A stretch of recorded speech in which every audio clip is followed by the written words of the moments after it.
ikibazo kuko bagenzi banjye babaga bazifite bakambwira ati nyamara nawe twakubonye kumvaho sinzi impamvu utabonye imashini. Naravuze ati rero simbizi ubwo mwarebye nabi kuko nanjye mvaho nyirebye mbona ndiho ariko nkagira ubwoba nkanagira ikibazo cyuko muri nge niyumvamo ko bayinyimye kubera yuko ari iyo mpamvu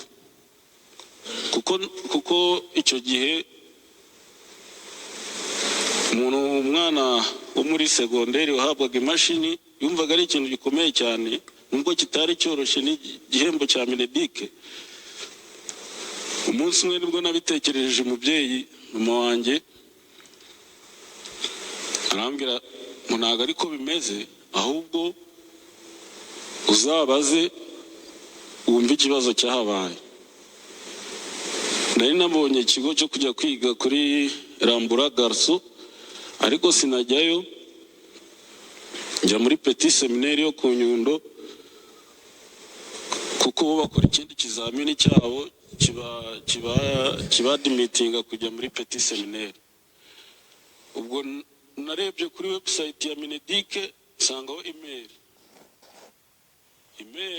abariho nabonye imyirondoro ya minister mbona nimero ya telefone na email ndamwandikira mu cyongereza gikeya ntiyansubije ariko ejo umuntu yarampamagaye baza ati se niwe Mukiza ni njyewe ati rero twabonye creme uzaze ku cyiciro cya Mineduc tuguhe imashini yawe. Ubwo nk'umuntu wari uyikeneye nagiye mbibwira umukecuru arambwira ngo ibyo wakekaga urumva ko atari byo. Ubwo turiteguye bangiye i Kigali kuri Mineduc banyakira neza rwose. Ubwo nabo nabaga mfite ubwoba birumvikana banyakira neza bansobanurira impamvu nayibonye bambwira ko bagiye ku kigo nabaye admitted muri Rambura Garso bagasanga sinaje kuko nayo nagiye muri Petit Seminaire ariyo mpamvu imashini itangezeho. Bituma rero nkomeza kugira icyizere ko ibyo twebwe dukeka ko dushobora gutotezwa bitewe no kuba dufite umubyeyi urwanya leta bishobora kuba bihabanye n'ukuri. Icyizere ari gikeya ngiye kubona mbona koko bampaye ikigo muri CST kera yitwaga Kiste aho nagombaga kujya kwiga ubwubatsi. Si ibyo gusa rero twageze aho koko twapurayinga no kwishyurirwa n'igihugu nabwo baramfata baranyishyurira mpaka nyirangije. Kuva ubwo rero nibwo nahise mpamya neza yuko reka tubashimire inshuti bakunze bacu mudahwema kudukurikirana umuyoboro wacu wa YouTube. Reka tubasuhuze aho muri hose, reka tubasuhuze mwebwe mwamaze gukora subscribe kuri iyi channel yacu, tubabwira ngo muri abagaciro kuri twebwe, tubabwira yuko natwe tubakunda. Reka rero tubwire buri muntu uwo ari we wese, reka tubwire buri munyarwanda mu bice bitandukanye, abari hirya no hino haba mu Rwanda cyangwa se mu mahanga, abari mu ince zikikije u Rwanda, haba mu Burundi, haba hakurya muri Kongo abo tuvuga rumwe cyangwa Bugande, muri Kenya, abari mu bihugu bitandukanye za Mozambique, kuko abanyarwanda bagiye henshi, za South Africa, inshuti zacu zihari tujya tuzibona zidukurikira, turabasuhuje cyane. Reka rero dusabe n'abandi batari bakora subscribe, mwebwe mwakoze subscribe nimukore share, nimusangize ibiganiro byacu n'abandi kugira ngo tubashe gusangira amakuru, tubashe gusangira ibiganiro byacu, kuko ni ibiganiro bigambije kubaka. Of course hari abo bitubaka, nabyo tujye tubishyiramo bitewe n'uko buri muntu wese yahisemo cyangwa imyumvire ye, ariko ibyo tuvuga hano ni ukuri kwambaye ubusa, ni ukuri buri wese ashobora kubona. ngira ngo rero nshuti bavandimwe n'abatundiye, ngira ngo mumaze iminsi mwumva birimo bivugwa. Ikintu uyu munsi kiri rwose inkuru ziri arayini, ni inkuru zijyanye n'ibintu birimo bibera mu burasirazuba bwa Kongo, mu majyepfo ya Kivu ndetse na mu majyaruguru, aho hakomeje kuvuga imirwano ihuza umutwe wa M23 AFC ndetse n'ingabo za Repubulika Iharanira Demokarasi ya Kongo zifatanyije n'abandi bafatanyabikorwa byabo, Wazalendo murabizi ko ari umutwe w'abaturage wahisemo kugira ngo wifatanye n'ingabo z'igihugu barengera ubusugire bw'igihugu cyabo. Ibyo birasanzwe, nta mwenegihugu wifuza ko igihugu cye cyavogerwa, ariko hari n'abandi bagiye baturuka hirya no hino, hari MONUSCO, hari SADC, hari ndetse na FDLR ndetse n'abarundi. Ariko igikomeye tunatinda aho turimo dukoraho analize ni impamvu ki hakomeje kugaragaramo FDLR ikagaragara iri mu bantu bari ku ruhembe rw'umuheto, mu bantu twavuga ngo ni abaterankunga ba mbere muri uriya mutwe. Ngira ngo rero inkuru irimo ivugwa, ngira ngo yiriwe isirikira ejo, ni inkuru yavuzwe n'ikinyamakuru Rushyashya ariko nticyatinze kuyivana ku isoko. Bahise bayisiba, ntabwo tuzi impamvu bayisibye, kubera yuko ni inkuru yavugaga yuko umuntu bita Omega, ko yaba General Omega, ko yaba agiye kuzana mu Rwanda nk'uko twabonye General Gakwereraza muranyihanganira ndwaye akagripe. Bavuga yuko mu gihe gitoya dushobora kumubona u Rwanda rumwakira nk'uko M23 aba yaramushyize mu maboko y'u Rwanda. Uriya mugabo twabonye yambukira ku Gisenyi uwo bita Gakwerere. Inkuru rero zabaye nyinshi cyane, abantu batangira kujya impaka, bamwe baravuga bati uriya mugabo ko byavuzwe ko yari yarashwe, bati arasirwa ku rugamba, abandi bakavuga bati uriya mugabo ko byavugwaga ko yaba yarafashwe, bikaba bagiye kumushyikiriza u Rwanda kubera iki. So hari ibintu rero byagiye bivugwa, akenshi nkunda gusobanura cyangwa se gusesengura ibintu bivugirwa kuri murandasi. Hamaze iminsi rero cyane cyane inkuru zivuga ku bantu baba bashaka nko kuba ba pale b'iyi mitwe, cyane cyane imitwe irwanya u Rwanda, nkabihuza nanone n'ibihano birimo bifatirwa u Rwanda muri iki gihe. Ese tukaba twibaza ngo ni gute u Rwanda rufatirwa ibihano, ni gute u Rwanda ruvuga impamvu zarwo, impamvu z'ubwirinzi bw'u Rwanda, impamvu za wenda z'ukuboko ko u Rwanda kwaba kuri muri Kongo, kugeza aho rufatira uruhano, ariko u Rwanda ntirwemere, ntirube rwahindura imyumvire yarwo kuri icyo kibazo, ntirube rwakwitandukanya n'icyo kibazo. Abenshi rero baravuga bati kubera iki, natwe tukibaza ngo kubera iki noneho nimba bivugwa n'amahanga kandi hari ibimenyetso, nimba bivugwa n'abatabizi, twe tukaba tubizi, kuki noneho twebwe tugumya noneho abantu bamwe na bamwe mu banyarwanda, cyane cyane abarwanya leta y'u Rwanda, bakomeza kuvuga cyangwa gushyigikira yuko bano bantu bahekuye u Rwanda ari abantu barengana, ari abantu u Rwanda rukomeje kugezaho nkana. So ngira ngo rero tukivuga Omega, nagira ngo tugaruke. Omega ni umuntu we ubwe ku giti cye, tuvuge ngo Omega ninde, kuki Omega n'uyu munsi akivugwa, yavugwa abanyarwanda bagahaguruka bagahagarara. nagira ngo rero mbabwire ko Omega nubwo ari generale yavuye mu Rwanda far maze gutsindwa ariko agenda afite ipeti rya liyetena. Ageze mu mashyamba rero bakomeje kugenda mu mitwe bibumbiyemo yo kugira ngo bagaruke gusoza jenoside, ariko Omega akaba haragiye humvikana ibiganiro bimwe na bimwe birimo cyane cyane generale Kabarebe avuga ko yari umuntu ufite imyumvire y'ingengabitekerezo cyangwa ivangura ryo ku rwego rwo hejuru, aho yavuze yuko adashobora kugaruka muri iki gihugu cy'u Rwanda igihe haba hakiri umututsi n'umwe. Ukibaza rero ngo uriya muntu ni umuntu jenoside ihaba mu Rwanda, bivuga ko yaravuye kwiga mu Bufaransa. Nta hantu na hamwe twari twabona wenda nk'uko byavuzwe kuri generale Gakwerere ngo tuvuge ngo Omega yaba yarakoze jenoside mu Rwanda, ntaho twari twabibona. Ariko ukibaza ngo ni gute ko abandi bagiye bagaruka bakaza kwibakira igihugu, bakaza gufatanya n'abandi ndetse bo ku rwego rwa ofisiye superieur barimo n'abayobozi be, ariko akaba atagaruka. Niho rero rimwe na rimwe abantu iyo u Rwanda ruvuze ngo FDLR, rwavuga ikibazo cya FDLR bamwe bakagicira ifudika cyangwa bamwe bakavuga ngo ni uburyo bwo guheza abanyarwanda muri politiki yitwaza FDLR.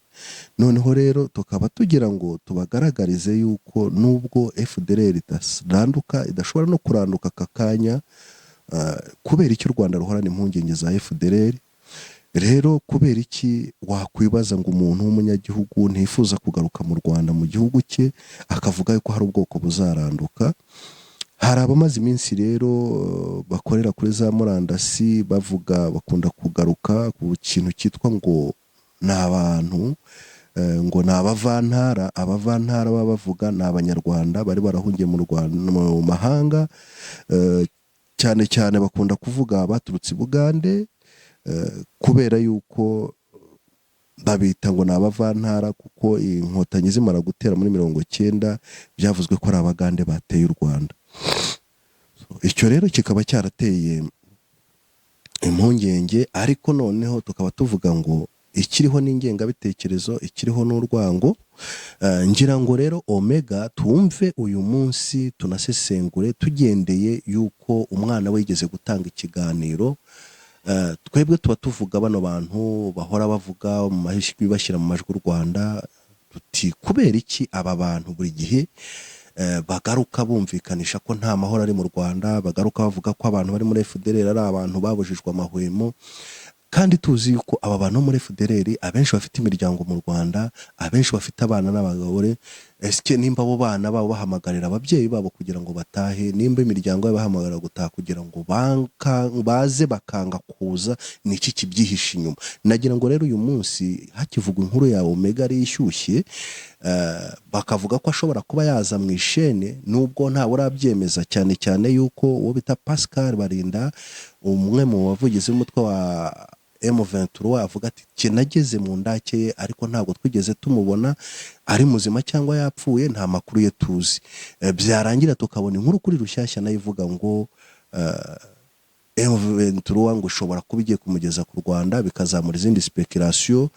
Reka rero tubanze twumva umwana we, umuhungu we, igihe yarari mu kiganiro ahabwa ijambo avuga kuri se, hanyuma tubone kwanariza tuvuge ngo aba bantu bavuga yuko u Rwanda kuba FDLR hari ari ikibazo cy'uko u Rwanda rwabujije amahwema. Twumva umwe mu miryango y'umuntu w'umujenerali icyo umwana yavugaga, hanyuma natwe tugira ikintu tugikomanda.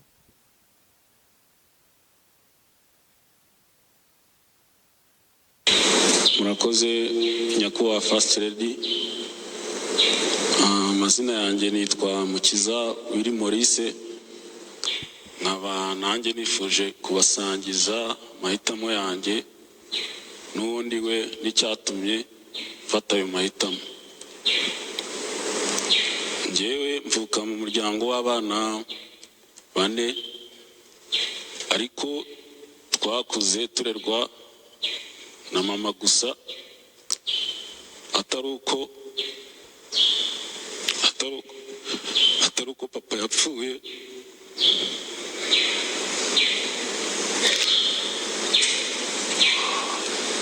Ahubwo ari uko we yahisemo inzira mbi yo kurwanya igihugu. Muranyihanganira yo mbivuze ngira ikiniga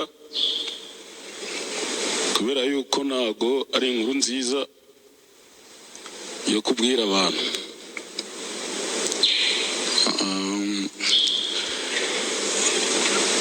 Data rero ni umwe mu barwanya igihugu, umutwe w'iterabwoba wa FDLR, ariko twebwe nk'umuryango tukaba twarahisemo neza inzira yo kubaka igihugu dufatanyije n'abandi banyarwanda. Njyewe nk'uko Adelphine yabibabwiye, navutse nyuma ya jenoside.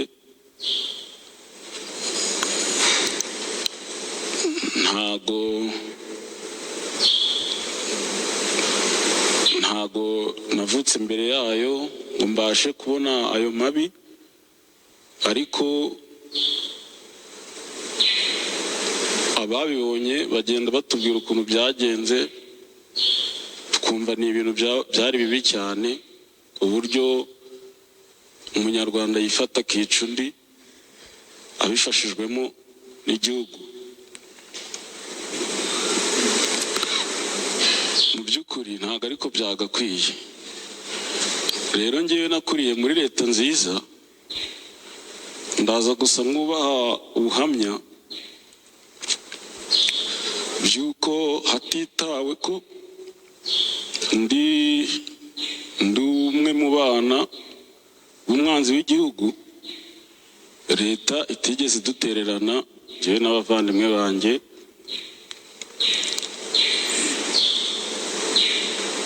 ikamfata nk'uko umunyarwanda wese imufata. Mu by'ukuri tukiri bato ntabwo twari tuzi amateka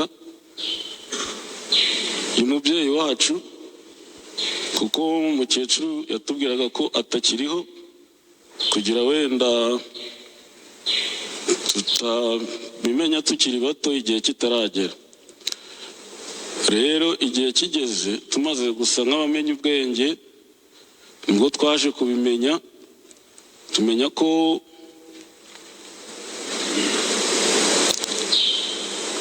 nubwo tuba mu gihugu cy'u Rwanda, ariko data we ari mu mashyamba aharanira guhungabanya umutekano w'igihugu dutuyemo. Ubwo mu kubimenya byaratugoye cyane, tukajya tugira ubwoba muri sosiyete, tukagira ngo utubona wese aratugirira nabi bitewe n'iyo mpamvu, ariko siko byagenze. Twajyaga kwiga nk'abandi tugataha, njya numva kera ngo habaga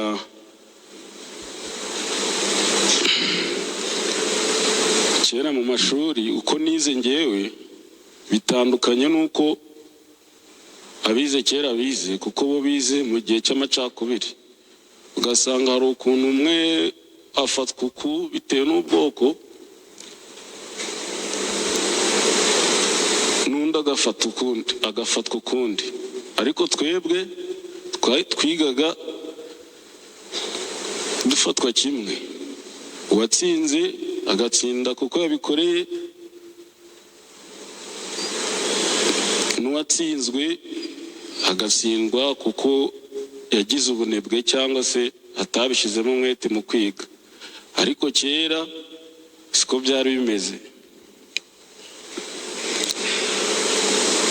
Rero ngewe navuga ko namenye ayo mateka ngeze muri mu wa gatanu primaire, nibwo nabimenye. Icyo gihe nigaga mu karere ka Ngororero ku kigo cyitwa Mbandari.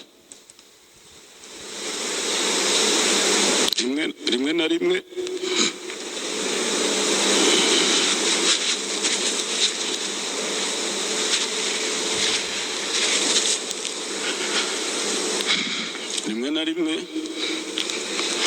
nkajya numva nashaka kujya ku ishuri, mwanyihanganira kubera yuko abantu bo muri ako gace, kuko ari nako ababyeyi banjye bakomokamo, bari bazi data nanjye banzi, bikaba ngombwa ko nsa nk'umuntu ushaka kwihisha, ariko ntatekereza nanone nkumva nta mpamvu yo kwihisha, kuko nta kibazo na kimwe mpurira nacyo ku ishuri. Ndabyibuka dusoza ikizamini cya primaire,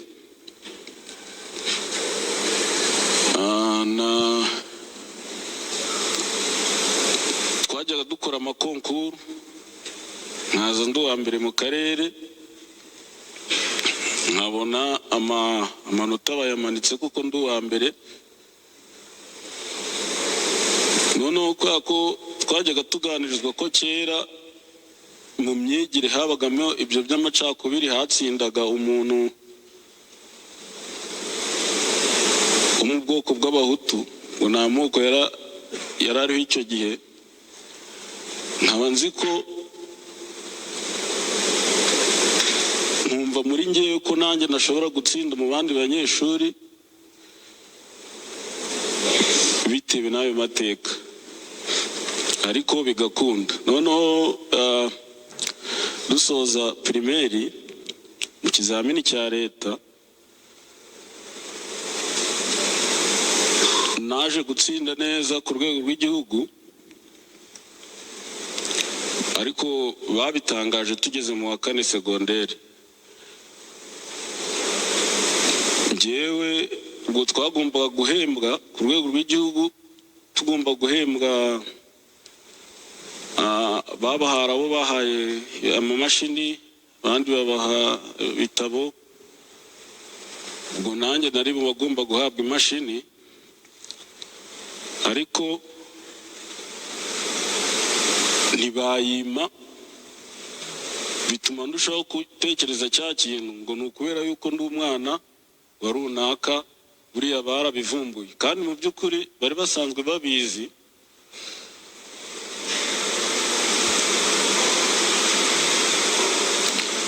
Noneho ibyo byatumye ngira ikibazo, kuko bagenzi banjye babaga bazifite, bakambwira ati nyamara nawe twakubonye kumvaho, sinzi impamvu utabonye imashini. Naravuze ati rero simbizi, ubwo mwarebye nabi, kuko nanjye mvaho nyirebye mbona ndiho, ariko nkagira ubwoba, nkanagira ikibazo cy'uko muri nge niyumvamo ko bayinyimye kubera yuko ari iyo mpamvu, kuko icyo gihe umwana wo muri segonderi wahabwaga imashini yumvaga ari ikintu gikomeye cyane, nubwo kitari cyoroshye n'igihembo cya Minedike. Umunsi umwe nibwo nabitekereje umubyeyi, mama wanjye arambwira ngo ntabwo ariko bimeze, ahubwo uzabaze wumve ikibazo cyahabaye. Nari nabonye ikigo cyo kujya kwiga kuri Rambura Garso, ariko sinajyayo, njya muri Petit Seminaire yo ku Nyundo, kuko bo bakora ikindi kizamini cyabo kiba admittinga kujya muri Petit Seminaire. Ubwo narebye kuri website ya Minedike nsangaho email haba hariho, nabonyeho imyirondoro ya minisita, mbonaho nimero ya telefone na email, ndamwandikira mu cyongereza gikeya, ntiyansubije. Ariko ejo umuntu yarampamagaye, baza ati se niwe Mukiza? Ni njyewe. Ati rero twabonye creme, uzaze ku cyiciro cya Minedike tuguhe imashini yawe. Ubwo nk'umuntu wari uyikeneye, nagiye mbibwira umukecuru, arambwira ngo ibyo wakekaga urumva ko atari byo. ubwo turiteguye bangiye i Kigali kuri Minedike banyakira neza rwose. Ubwo nabo nabaga mfite ubwoba birumvikana, banyakira neza bansobanurira impamvu nayibonye, bambwira ko bagiye ku kigo nabaye admitted muri Rambura Garso bagasanga sinaje kuko nagiye muri Petit Seminaire, ariyo mpamvu imashini itangezeho. Bituma rero nkomeza kugira icyizere ko ibyo twebwe dukeka ko dushobora gutotezwa bitewe no kuba dufite umubyeyi urwanya leta bishobora kuba bihabanye n'ukuri. Icyizere ari gikeya, ngiye kubona mbona koko bampaye ikigo muri CST kera yitwaga Kiste, aho nagombaga kujya kwiga ubwubatsi. Si ibyo gusa rero, twageze aho koko twapurayinga no kwishyurirwa n'igihugu, nabwo baramfata baranyishyurira mpaka nyirangije. Kuva ubwo rero nibwo nahise mpamya neza yuko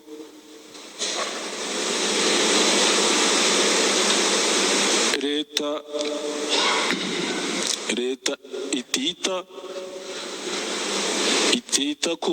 idahora umwana ku byaha bya se. Nahise mpamya neza ko ubumwe buhari. Murakoze cyane, nagira ngo wenda tugarukira aho ngaho. Uyu mwana mwumva uvuga ni uwo mugabo urimo uvugwaho cyane uyu munsi bita Ntawungura Pacifique alias Omega. Omega ni izina ry'igisirikare yari yarahawe, nk'uko bisobanurwa n'abantu bagiye babana yuko mu gisirikare hari uwari umukuriye witwaga Alpha wakitwa Omega kuko yari amwungirije. Ngira ngo rero ubu ni ubuhamya bw'umwana we bwite. Icyo gihe rero nshaka kuvuga ni ukuvuga ngaragaza ngo hari abantu menshi muri iyi minsi barimo bazana ibihuha speculation bavuga ko abanyarwanda babujijwe amahoro, imiryango y'abantu babujijwe amahoro. Ngira ngo rero ubuhamya bwabwo burivugira. Hari abantu bagifite ingengabitekerezo y'ivangura, hari abantu bagifite ingengabitekerezo nk'uko se w'uyu mwana yavuze ati sinagaruka mu igihugu kirimo abatutsi, nzaza ariko abatutsi bashize. Ngaho nyumvira nawe umuntu uvuga ngo azagaruka mu gihugu ariko abantu bashizemo abatutsi. Umwana we n'umugore we ariho bari, abana be ndetse n'imiryango ye. Umwana avuga ko bakomoka muri Ngororero kandi koko nibyo. Ugahita bivuga rero ngo izi nkoramaraso zahisemo cyangwa se abangaba bashisemo gukora izi narrative zivuga yuko umwana w'umuhutu atakwiga mu gihugu, yuko abantu batotezwa, yuko ariyo mpamvu FDLR ihari ari ukugira ngo icungure abantu. Ariko nk'uko umwana bivuga, ngira ngo ubuhamya bwabwo burivugira ati twebwe twarigishijwe, twasanze twe twari dufite ipfunwe. Icyo nshaka gusobanura ndavuga ngo aba bantu ni inkoramaraso n'inkoramahano. Rero ntabwo biba bitangaje yuko aba bantu amateka yabo barahari, ibyo bikoreye birahari. Ariko uhita wibaza ngo noneho aba bantu bato usanga kuri za murandasi bavuga yuko mu Rwanda nta burenganzira. Umwana aravuga ati jyewe narize ngire maze kubimenya, njyewe mama yampishaga yuko ndi umwana uvuka, ambwiraga ko data yapfuye. Namwe mu nyumvira ipfunwe mwasigiye abana banyu n'ikimwaro. Icyo ngicyo rero nicyo gituma muhera ishyanga, icyo nicyo gituma muhitamo kugira ngo muvuge ukuri, nicyo gituma mwarahisemo kurwanya igihugu cyanyu, nicyo gituma mwarahisemo kwigira abantu bahora baharasinga u Rwanda. Ariko ukuri kurivugira. Umwana ati ntabwo nahowe naho nabimenye, igihe nagize ipfunwe. Rero izi nterahamwe, aba bambari bazo, aba bagome nkoramaraso, mwumva ibintu mwakoze, mwasize muhemukiye igihugu, mwasize mwangije byinshi, musiga mwisha abanyarwanda.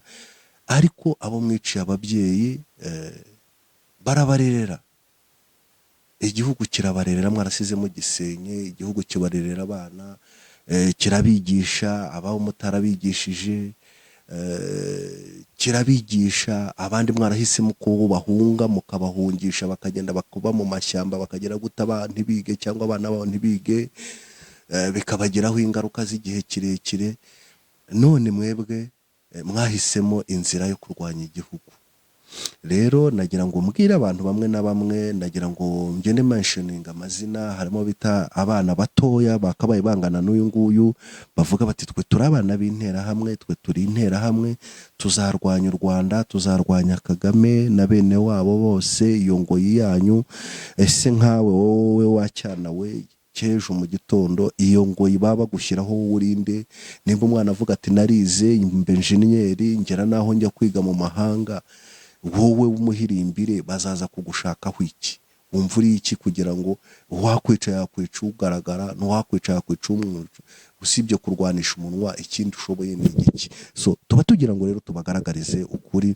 Noneho ikiba kibabaje nuko hari abandi nk'abakazi kaba, hari abandi nk'aba Musabyimana Gaspari, hari abandi hari uwise ngo ni uwo bita ngo ni Innocent Nizeyimana, n'abandi nkamwe ba Padiri Nahimana. Ni abantu babaye mu gihugu, ni abantu babonye itotezwa n'ivangura. Ari uyu witwa Padiri Nahimana yabaga mu gipadiri, arabizi ukuntu bene wabo bagenzi be b'abapadiri barobanuwe, bazaga mu gipadiri nko kubura uko bagira, bakaza bakiga, ariko ntibabahaye agahenge, naho bari baho bahungiye barabavanguye mu gipadiri barabica. Ibyo si ibanga, ibyo bintu arabizi, ntabwo yigeze abikora nkana. Aba bamusabye Imana bakuriye muri iki gihugu bazi ukuntu bo babasha kwiga bakabona amadigiri, abandi bo bavanguwe batabashaga kwiga. Izi ntera hamwe rero zidahwema kugumya, nagira ngo tugira ngo tubasobanurire, tunababwira ibintu bifite fact, cyane cyane tuba tubwira abantu bakiri batoya. Uyu mwana muramumva n'umwana mutoya, uyu mwana yahisemo kwitandukanya n'amacakubiri. Nawe ngira ngo bahoze bavuga ukuntu General Gakwerere yakoze operation, ababanye nawe akaza gutwara mushiki we na nyina. Uyu mwana nawe ni umusore, mwabonye abana bangana nawe cyangwa bari munsi. Uyu mwana yakabaye nawe yarasanze se muri FDLR, ariko uyu mwana ntabwo yagize ipfunwe, yahisemo neza, aravuga ati reka nige ayo mateka mabi ahora ntera ipfunwe. Abana banyu bagenda n'ipfunwe, bagenda n'ikimwaro, kandi reka bakigire koko. Ariko ntabwo ubutegetsi ntabwo bwabaye nk'ababandi bya bindi bajya bavuga ngo inzigo izahorwa iyindi. Oya, aba bana, uyu mwana yakabaye yarajoyininze ise akavuga ati nanjye reka ngere njye gufasha data, twongere dufate igihugu. Ise yanze kuza mu gihugu kugira rero abana be atunga umuryango, ahitamo kurwanya igihugu. Ariko igihugu kiragumya kirwana nawe, ariko kiramurerera. Ese ninde wakurerera umurwanya? Uko bateraga ko bicaga, hari igihe batateye, hari igihe FDLR itisha abantu, hari igihe abacengeze batisha abantu. Kuki leta y'u Rwanda itahisemo kugira ngo ize ihere kuri aba ngaba bari bo yica, ahubwo ikabigisha? Tuvugisha ukuri, reka tujye tuvuga imbwa mu mazina yabo. Mwebwe n'ingengabitekerezo yanyu nibyo mwerwa muvuga motera imijugujugu murwanisha amagambo, dore ko nta kindi mushoboye. Nk'ubu ngubu ayo magambo muvuga ko abantu bicwa, nta muhutu wiga, abahutu babujijwe amahwema. Nk'ubu uyu munsi wabaha iki gihugu, tuvugisha ukuri banyarwandakazi mwumva, bariya abantu baba kuri za murandasi n'abandi ntabashije kuvuga amazina, wabaha iki gihugu nkuko RPF yagifashe, ikagifata imirambo y'amaraso byose byuzuye mu mihanda ya bene wabo bari bamaze kwica. Iyiza kuba ari nkabo. Ubu ngubu haba hari umututsi ukiri muri iki gihugu? Tuvugishije ukuri. Ariko baraje bashyiraho inzego, barayobora, barongera bajya no kurokirita bamwe hirya no hino, barabagarura bati nimuze muyobore. Iyi coalition y'Leta irimo abantu bo ku ngeri zose. Tuvuga amazina se? Tuvuga abantu se bari muri guverinoma bahoze barwanya leta bayituka ngo na leta z'amabandi n'ibindi ntimubizi? Kuki tabafashe ngo nize nawe wende wibice cyangwa bafunge? amahitamo y'umuntu rero niyo atuma icyaba. Uyu mwana ahisemo neza, ariga abayeho neza, nubwo se yatubatereranye n'abarumuna be na nyina, ariko ntekereza ko uyu munsi sinzi aho ari, sinzi n'aho aba, sinkeneye no kubimenya. Uyu munsi atunze umuryango we, aritunze. None se apfuye nk'imbwa, apfuye mu mashyamba, apfuye nk'ingegera kubera amahitamo, kubera amaraso aratabaza. Nimuve ibuzimu muzi ubuntu, nimuze mwubaka igihugu cyanyu, mureke kwirirwa mumokera aho ngaho mumokera.